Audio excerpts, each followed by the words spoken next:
Good morning friend, मैं Govind Kumar Sharda education में आपका स्वागत करता हूं। आज हम साउंड के विषय में पढ़ेंगे। साउंड हमारे लाइफ का एक महत्वपूर्ण पहलू है। किसी चीज़ को हम कैसे सुन पाते हैं, किसका आवाज़ हम लोग नहीं सुन पाते हैं, कितने प्रकार की ये साउंड होता है, ये सारी बातें आज हम आप लोगों को बताएंगे। तो सबसे पहले ये जानिए कि साउंड है क्या। साउंड आवाज़ जो होती है वो क्या है, हम कैसे सुन पाते हैं। तो हम आपको बताना चाहेंगे साउंड एक प्रकार की कंपन है। जो आप समझ रहे हैं कि कंपन कब होगी, जब तक उसमें कोई ऊर्जा ना मिले तब तक वह कंपन नहीं होगी। अर्थात आप कह सकते हैं कि साउंड जो है वह कंपन के द्वारा उत्पन्न होता है।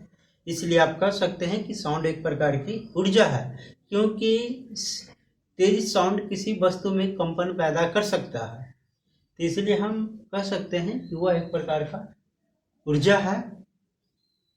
तो चलिए, आज का ये टॉपिक आप लोगों के लिए काफ़ी खास होगा, क्योंकि ये काफ़ी तरह एग्जाम में पूछे भी जाते हैं और यह एक साउंड का बेसिक भी है, जिसके माध्यम से आप साउंड को अच्छी तरह से पढ़कर ऑब्जर्व कर सकते हैं।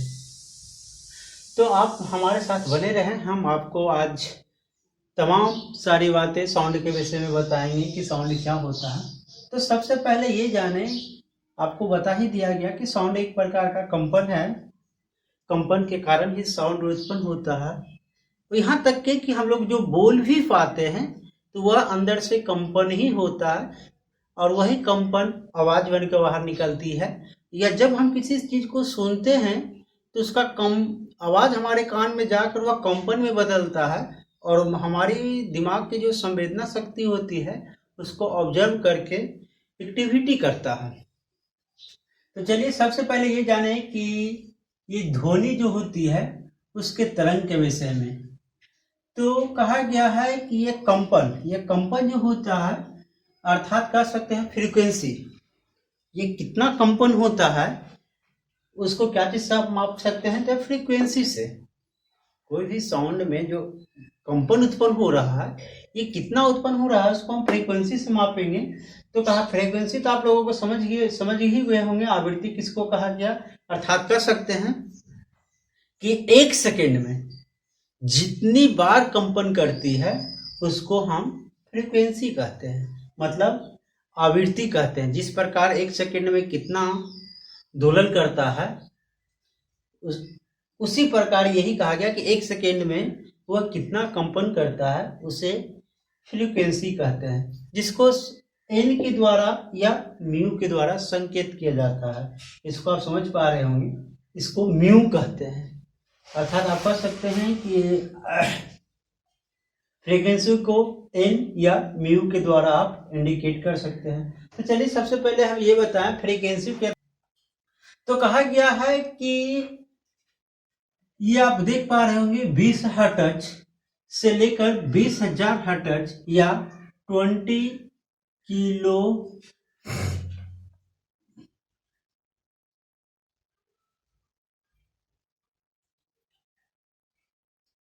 20 किलो हर्ट्ज, ऐसे भी बहुत जगह लिखा हुआ रहता है 20 kg हर्ट्ज। तो आप घबराए नहीं, ध्यान से ऑब्जर्व करें कि ये हर्ट्ज में लिखा हुआ है या किलो में लिखा हुआ है। अगर ये कहीं कहीं इस प्रकार का 20,000 लिखा हुआ होता है, तो कहीं कहीं ये 20 किलो हर्ट्ज लिखा हुआ रहता है। इसलिए आप कह सकते हैं कि 20 से हर्ट्ज से लेकर, मतलब 20 हर्ट्ज से लेकर 20 किलो हर्ट्ज तक मनुष्य के कान किसी साउंड को सुन सकता है। जिस साउंड का फ्रीक्वेंसी 20 से लेकर 20,000 हर्ट्ज तक रहेगा, तो उसे मानव अपने कानों द्वारा सुन सकता है। इसलिए इस रेंज को हम श्रव्य तरंग या ऑडिबल वेव रेंज कहते हैं। क्योंकि यहाँ पे जितने भी फ्रीक्वेंसी 20 से लेकर 20,000 तक फ्रीक्वेंसी जो है उसको हम सुन सकते हैं। इसलिए इस सीमा को या इस रेंज को हम लोग फ्रीक्वेंसी रेंज या ऑडिबल रेंज या श्रव्यता सीमा भी कहते हैं। अर्थात आइए, और ये दिखाया गया 20 से कम, मतलब लेस देन 20 हर्ट्ज, और यहाँ मोर देन 20,000 हर्ट्ज। मतलब आप कह सकते हैं कि 20 से कम वाले जो फ्रीक्वेंसी होते हैं, जिस साउंड का फ्रीक्वेंसी 20 से कम होता है, उसको हम लोग अपश्रव्य तरंग मतलब इंफ्रासोनिक वेव कहते हैं। अब ध्यान दीजिए, ये 20 से कम हर्ट्ज, जैसे ये चीज को भी हम नहीं सुन पाएंगे, और ना हम लोग अल्ट्रासोनिक वेव को नहीं सुन पाएंगे। इस बात को थोड़ा सा ध्यान से समझना होगा कि हम लोग केवल 20 हर्ट्ज से 20 हर्ट्ज तक ही सुन पाएंगे, ना 20 से कम और ना 20,000 से ज्यादा। तो जो 20 से कम हर्ट्ज वाले साउंड होते हैं, जिसका फ्रीक्वेंसी 20 से कम होता है, उस साउंड को हम लोग क्या अपश्रव्य तरंग या इंफ्रासोनिक वेव कहते हैं।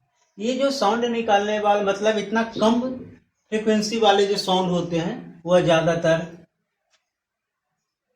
हाथी, गेंडा आदि ये सभी जानवर इतना मतलब 20 से कम फ्रीक्वेंसी वाले साउंड को प्रोड्यूस करते हैं। मतलब उसके बाद आप देख पा रहे हैं ये 20,000 से ज़्यादा, तो ये 20,000 से ज़्यादा वाले जो फ्रीक्वेंसी वाला साउंड है, उस साउंड को हम लोग प्रश्रव्य तरंग कहेंगे या अल्ट्रासोनिक वेव कहेंगे।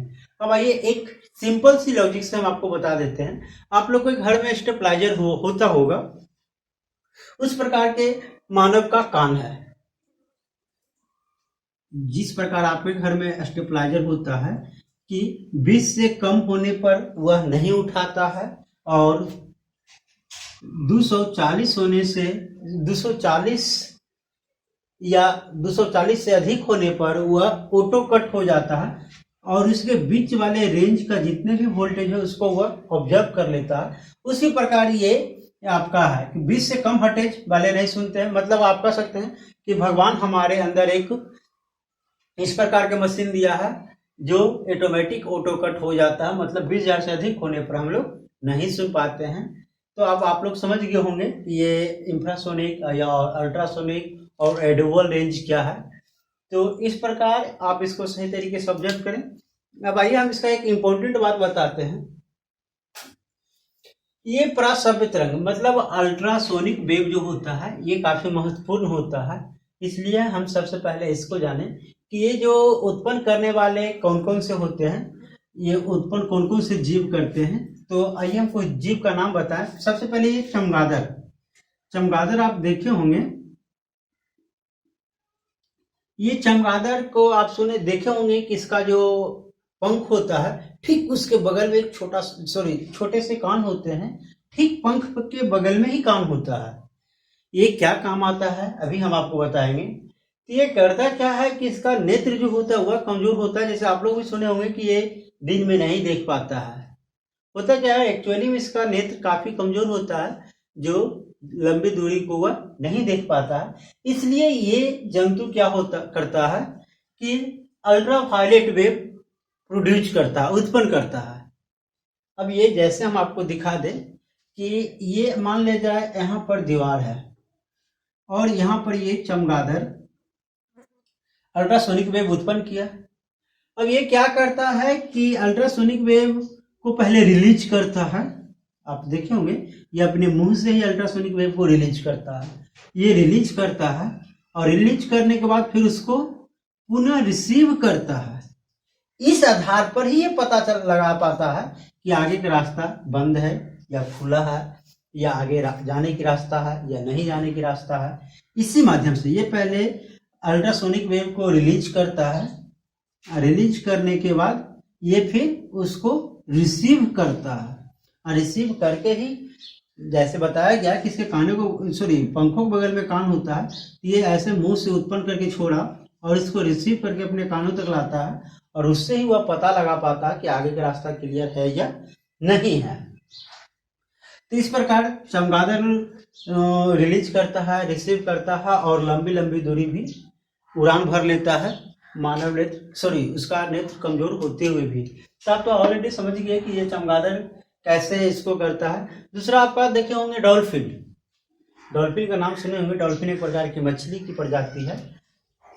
तो कहा गया कि डॉल्फिन करता क्या है कि डॉल्फिन के थूथने मतलब मुंह के ठीक ऊपर एक छोटा सा उसका बॉडी पार्ट होता है। वो क्या करता है कि वहां से अल्ट्रासोनिक वेव छोड़ता है और फिर उसी प्रकार उसको रिसीव करता है जिस प्रकार चमगादड़ कर रहा था। यदि आपसे बोला जाए कि अल्ट्रासोनिक वेव उत्पन्न करने वाले कौन कौन से जानवर होते हैं, ये चमगादड़ हैं, डॉल्फिन हैं। व्हेल पर भी रिसर्च चल रहा है, कुछ व्हेल में भी पाया गया है, लेकिन पूरे सभी व्हेल में इस प्रकार का गुण अभी नहीं है कि वो अल्ट्रासोनिक वेव उत्पन्न कर सके। अब तो आप समझ गए होंगे कि अल्ट्रासोनिक वेव उत्पन्न करने वाले मतलब प्रोड्यूस करने वाले कौन कौन से जंतु हैं। तो आप कह सकते हैं चमगादड़ होता है, डॉल्फिन होता है, कुछ व्हेल भी होती है। व्हेल के सभी प्रजातियों में नहीं पाया जाता, लेकिन कुछ व्हेल में इस प्रकार को देखा गया है। इसका रिसर्च अभी जारी है, इसलिए सभी व्हेल को नहीं कहा जा सकता है। अब हम आगे आपको बताना चाहेंगे कि ये जो अल्ट्रासोनिक वेव पहले पता कैसे लगा। तो कहा गया है कि एक गाल्टन नामक वैज्ञानिक ने, डाल्टन नहीं बोलिएगा, नहीं तो ये फिर गड़बड़ हो जाएगा। क्या कहेंगे? गाल्टन नामक एक वैज्ञानिक थे। उन्होंने सबसे पहले एक गोल्डन सिटी बनाया। गोल्डन सिटी बनाया। जब वो सिटी लगाते थे तो कोई मनुष्य नहीं सुन पाता था। मनुष्य के सामने ही लगाया जा रहा था, बट वह सुन नहीं पाता था। क्यों? क्योंकि वह तो अल्ट्रासोनिक वेव उत्पन्न कर रहा था। और इस प्रकार के जो जीव जंतु थे, जैसे कुत्ता उत्ता भी इसको सुन पाता है अल्ट्रासोनिक वेव को। तो कहा गया कि जब गोल्डन सिटी लगाते थे तो मनुष्य को पता नहीं चलता था, बट कुछ जानवरों में इसकी एक्टिविटी देखी जाती थी। मतलब विषय लगाने के बाद उसकी जो एक्टिविटी होती है कुछ देखा जाता था। तो इसलिए उस सिटी का नाम गाल्टन सिटी पड़ा, जो प्रेशर के सिद्धांत पर बनाया गया था। चलिए, तो आपको ये भी पता चल गया होगा कि प्रासव्य तरंग को पता लगाने वाले सबसे पहले वैज्ञानिक कौन थे। तो गाल्टन थे, और उन्होंने ही सर्वप्रथम गाल्टन सिटी से ही पता लगाया कि अल्ट्रासोनिक वेव कौन कौन जानवर सुन सकते हैं, कौन कौन जंतु सुन सकते हैं, या इस प्रकार तमाम सारी बातें गाल्टन से ही मिलता है। अब आइए हम पता लगाते हैं। एक चीज आप हमेशा याद रखिए कि जिसका फ्रीक्वेंसी अधिक होगा, यहाँ देखिए आपको दिखाया गया है, अभी हम आपको बता रहे थे कि साउंड एक प्रकार की ऊर्जा है। तो कहा गया कि साउंड एक प्रकार की ऊर्जा है। तो प्लांक ने कहा, यहाँ दिखाया गया है कि प्लांक ने कहा कि एनर्जी इक्वल म्यू, या नंबर, मतलब आप कह सकते हैं एनर्जी इक्वल प्लांक के द्वारा क्या बताया गया, एन। अब कहा गया कि एक बात अब कॉमन है कि अगर मान लीजिए यहाँ का मान 6 है तो प्लांक का रहा है, सर यहाँ का मान 4 है, तो एन का मान भी क्या होगा, 4 ही होगा। क्योंकि जितना ये हर्ट्ज बढ़ेगा, फ्रीक्वेंसी जितना बढ़ेगी उतना ही एनर्जी का मान बढ़ेगा। एक बात तो कॉमन हो गया कि जिसका जितना फ्रीक्वेंसी होगी उसका उतना एनर्जी लेवल होगा। ये प्लांक का कहना है कि जिसका जितना फ्रीक्वेंसी होगा उसका उतना ही एनर्जी लेवल होगा। तो आप देख पा रहे हैं कि यहाँ का जो फ्रीक्वेंसी है, मतलब अल्ट्रासोनिक वेव का जो फ्रीक्वेंसी है वह काफ़ी अधिक है, 20,000 से अधिक है, तो इसका एनर्जी लेवल भी अधिक होगा। तो इस एनर्जी का प्रयोग भी किया जा रहा है अन्य कामों में। आइए हम पहले आपको बताते हैं। कहा गया कि use of the ultrasonic wave, मतलब आप कह सकते हैं कि सबसे पहला एक तो इसका ये संकेत को भेजने में काम आता है। किसी भी प्रकार को संकेत जो होता है उसको भेजने में काम आता है। दूसरी आपका समुद्र की गहराई पता लगाने में। समुद्र की गहराई कैसे पता लगाया जाता है, आइए हम आपको बताते हैं। कहा गया कि अल्ट्रासोनिक वेव को पहले छोड़ा जाता है। मान ले जाए ये आपका ये आपका जहाज है, ये नीचे समुद्र है, ठीक है। अब यहाँ से ये नीचे अल्ट्रासोनिक वेव को छोड़ा जाता है, मतलब पहले वहां से छोड़कर और फिर ये जहां भी नीचे जाएगी, कहीं तो लेयर होगा, जहां भी लेयर होगा वो लेयर से आने के बाद यह टकराती है और टकरा कर यह पुनः फिर लौटती है। ये टकराने के बाद क्या होता है, पुनः फिर ये लौटती है। मतलब कब उसको रिलीज किया गया, कब वहां से छोड़ा गया और कब उसको रिसीव किया गया, है ना। तो ये छोड़ने और रिसीव करने, मतलब आने और जाने में अल्ट्रासोनिक वेव को कितना टाइम लगा, उस टाइम के आधार पर समुद्र की गहराई ज्ञात की जाती है। वैसे भी अगर आपके पास स्पीड दे दिया जाए और टाइम भी दे दिया जाए तो क्या आप डिस्टेंस नहीं निकाल पाएंगे। वही बातें यहाँ है कि जब भी यहाँ अल्ट्रासोनिक वेव को छोड़ते हैं और छोड़ने के बाद फिर उसको रिसीव करते हैं और आने और जाने में लगे समय के आधार पर समुद्र की गहराई को ज्ञात किया जाता है। तब दो काम तो सीख गए, पहला आपका संकेतों को ट्रांसफर करने में, दूसरा आपका समुद्र की गहराई प्राप्त करने में। अब तीसरा अब आइए हम बताते हैं चिमनी के आंतरिक भाग को साफ करने में। अभी हम आपको बता रहे थे कि जिसका फ्रीक्वेंसी लेवल जितना हाई होगा, जिस साउंड का फ्रीक्वेंसी लेवल हाई होगा उसका एनर्जी लेवल भी हाई होगा। तो आप लोग देखे होंगे कि किसी डीजे, मतलब डीजे के बगल में जब आप खड़ा होते हैं तो देखते हैं कि वहां कंपन होने लगती है। क्यों? क्योंकि फ्रीक्वेंसी अधिक होती है।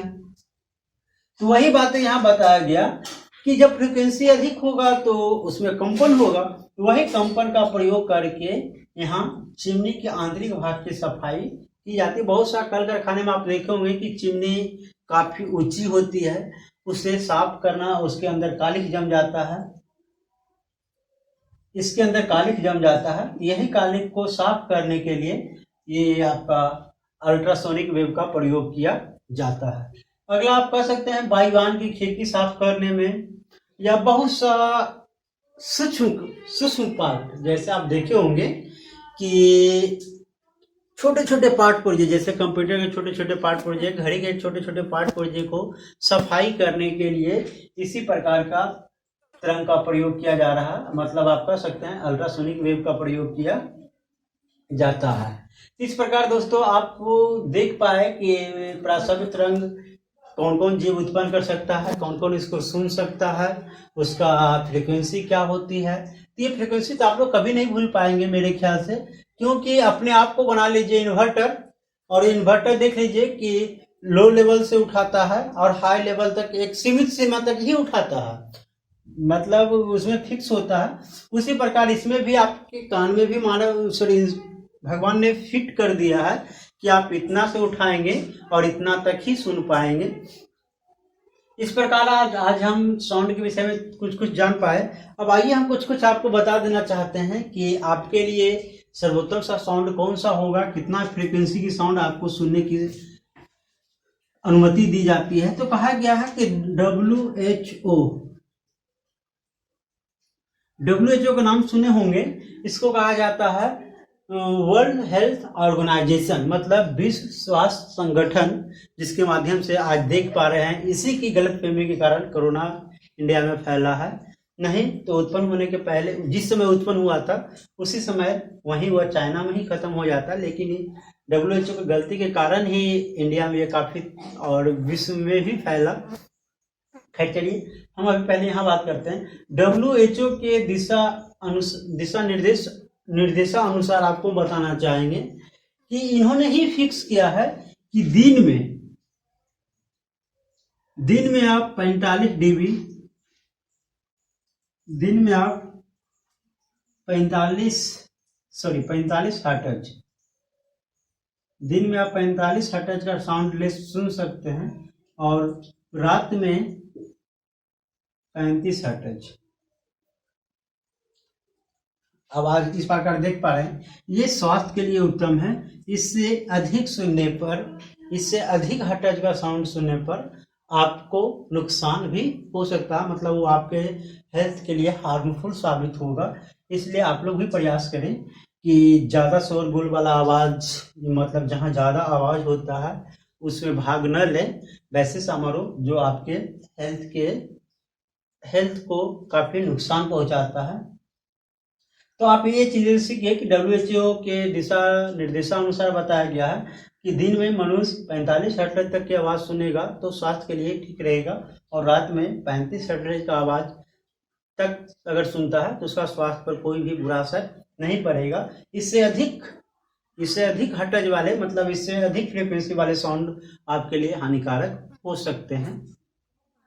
अब चलिए आपको हम थोड़ा थोड़ा कुछ बता दें कि फ्रीक्वेंसी लेवल क्या होता है। तो सबसे पहले ये जानिए कि ये 20 हर्ट्ज कहाँ से कितना आवाज उत्पन्न हो रहा है, हम पहले आपको ये बता दें। तो ये आप देख पा रहे हैं, ये 20 हर्ट्ज है और ये आपका 30 हर्ट्ज। तो ये 20 हर्ट्ज जो होता है पत्तियों और वगैरह में ये जो सरसराहट होती है जो आप सुन पाते हैं, इसको हम लोग क्या कहेंगे, पत्तियों में सरसराहट।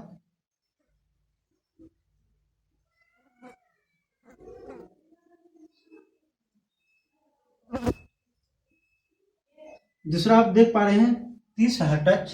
तो 30 हर्ट्ज का साउंड जो होता है, जैसे हम लोग कानाफूसी जो करते हैं, मतलब भुनभुनाते हैं या फुसफुसाना कर सकते हैं। जैसे उसमें होता क्या है कि हम फुसफुसाने वाला साउंड ऐसा होता है कि हमको ये मालूम होता है कि वो बोल तो रहा है, बट क्या बोल रहा है इस चीज को हम लोग क्लियर नहीं कर पाते हैं। इसलिए वैसा जो साउंड है उसको हम आप कर सकते हैं फुसफुसाहट। मतलब 30 हर्ट्ज का जो साउंड होता है,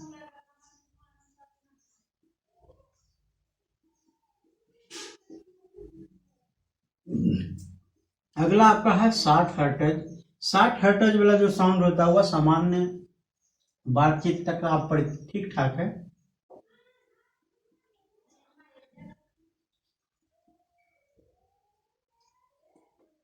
उसके बाद आपको दिखाना चाहेंगे 120 हर्ट्ज का साउंड क्या होता है। तो आप लोग देखे होंगे जेट इंजन, मतलब जितना भी हवाई जहाज वगैरह ये सब जो होता है उसका सामान्य साउंड जो होता है वह लगभग 120 हर्ट्ज का होता है। मतलब अगर वह हवा में उड़ रही है तो उसका आवाज लगभग 120 हर्ट्ज होती है। जब वह जमीन से उड़ना शुरू करती है, जिस समय वह किसी हवाई अड्डे से वह उड़ना शुरू करती है, उस समय उसका साउंड लेवल बढ़ जाता है। मतलब कह सकते हैं कि वह 150 तक आ जाता है। और जब वह हवा में उड़ती रहती है उस समय उसका साउंड क्या होगा, 120 हर्ट्ज माना गया है, मापा गया है। तो आइए इसको हम क्या कर लिखें, जेट इंजन। आप लोग देखे होंगे रॉकेट लॉन्चर, मतलब PSLV SLV ये सब जो होता है, तो उसका साउंड जो होता है वह काफी तेज होता है। वह लगभग 180 हर्ट्ज का होता है।